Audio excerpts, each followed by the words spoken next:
అసదుద్దీన్ ఓవైసీ ప్రమాణ స్వీకారం ఎలా చేశారో ముందుగా చూద్దాం. నహ్మదు నుసల్లి అలా రసూల్ కరీం అమ్మాబాద్ ఫౌజు బిల్లాहि मिनश शैतानिर रजीम बिस्मिल्लाहिर रहमानिर रहीम। मैं असदुद्दीन ओवैसी जिसे लोकसभा का रुकन मंतखब किया गया है, अल्लाह के नाम से हल्फ उठाता हूँ कि मैं भारत के आइन पर जो कानून के मुजब तय पाया है एतकाद रखूँगा, उसका वफादार रहूँगा।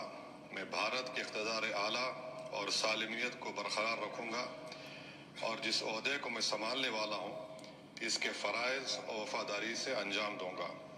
जय भीम, जय मीम, जय तेलंगाना, जय फ़लस्तीन, तकबीर, अल्लाहु अकबर। చూసారు కదా, జై భీమ్, జై తెలంగాణ అండ్ అల్లాహు అక్బర్, వీటితో పాటుగా జై పలస్తీనా అని కూడా అనడం జరిగింది.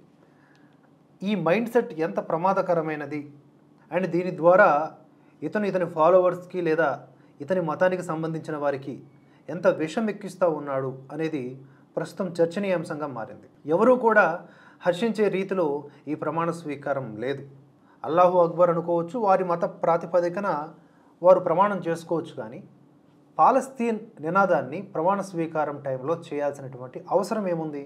ఇప్పుడు దీనివలన ఎంత ప్రమాదం అంటే, ఇప్పుడు పాకిస్తాన్లో ఉండే ముస్లిమ్స్కి ఎవరైనా ఏమన్నా అంటే ఇండియాలో ఉండేటటువంటి ముస్లిమ్స్ డిస్టర్బ్ అవ్వాలి, బంగ్లాదేశ్లో ఉన్న ముస్లిమ్స్కి ఎవరు ఏమనకూడదు, అలాగే పాలస్తీనాలో ఉన్న ముస్లిమ్స్ని అంటే ప్రపంచంలో ఉన్న ముస్లిమ్స్ అందరితో భారతదేశంలో ఉండే ముస్లిమ్స్కి లింకప్ చేసి అక్కడ వాళ్ళు ఏదైనా ఇక్కట్లు పడినా లేదా వాళ్ళు ఏదైనా అల్లరి చేసినా అది వీళ్ళకి లింక్ పెట్టి చూడాలా?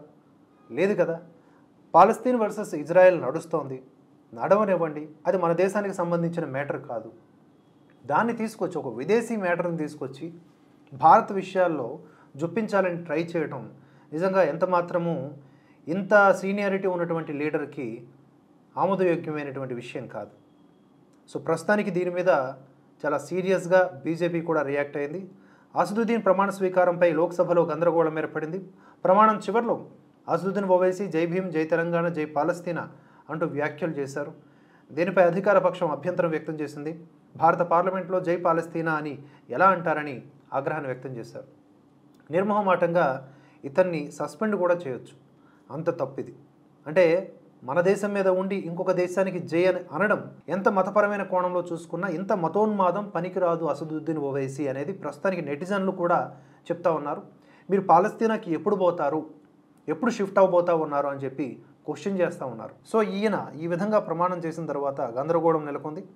అసద్ వ్యాఖ్యలను రికార్డుల నుంచి తొలగిస్తామని స్పీకర్ సభ్యులకు సర్ది చెప్పినా కూడా అధికార పక్షం సభ్యులు ఆందోళన కంటిన్యూ చేశారు. జై పాలస్తీనా స్లోగన్ పైన తీవ్ర అభ్యంతరాన్ని వ్యక్తం చేశారు. సో ఆ తర్వాత వచ్చే ఎంపీలు కూడా ఈ నినాదాల మధ్యనే ప్రమాణ స్వీకారం చేశారు. ఏదేమైనా కూడా ఇది చాలా చిన్న విషయం అని అనుకోవడానికి వీల్లేదు. దీనిపైన సమగ్ర విచారణ జరిపించాలా, అసదుద్దీన్ ఓవైసీ మీద యాక్షన్ తీసుకోవాల్సిన అవసరం కనిపిస్తూ ఉంది.